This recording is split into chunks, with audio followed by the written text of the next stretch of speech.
মুসুর ডাল আর ছোলার ডাল দেখি দুটো ডাল বাড়িতে আছে। আমারও অনেকদিন ধরে বেশ মিক্সড ডাল খেতে ইচ্ছা করছে। বেশি ডাল ছিল না, আমি ভাবলাম চলো এই দুটো ডালই ভিজিয়ে দিই। মিক্সড ডাল করতে আরও অনেকগুলো ডালই তোমরা মেশাতে পারো, বাট আমার কাছে এই দুটোই ছিল। এখানে আমি টমেটো, লঙ্কা, পেঁয়াজ, ধনেপাতা সব কুচ করে নিয়েছি। ডালটাকে সেদ্ধ বসিয়ে আমি এইগুলোকেও একটু ভালো করে ভেজে নিলাম। আর টমেটোর ছালটাকে অবশ্যই তুলে বাইরে ফেলে দিও।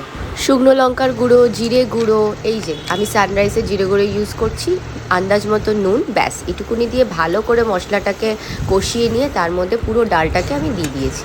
কুচি করে রাখা ধনেপাতাটাও দিয়ে দিলাম। তারপরে আমি সোজা চলে গেলাম রেডি করতে তড়কা। তার জন্য নিয়ে নিয়েছিলাম আমি 1 চামচ ঘি, বড় চামচ। কুচি করে রাখা রসুন, শুকনো লঙ্কা আর জিরের তড়কাটা ভালো করে ডালের ওপরে ছড়িয়ে দিয়ে ভালো করে নেড়ে মিক্স করে নিলাম। বিশ্বাস করো, তোমরা কতটা দেখতে বুঝতে পারছো আমি জানি না, খেতে যা দারুণ হয়েছিল।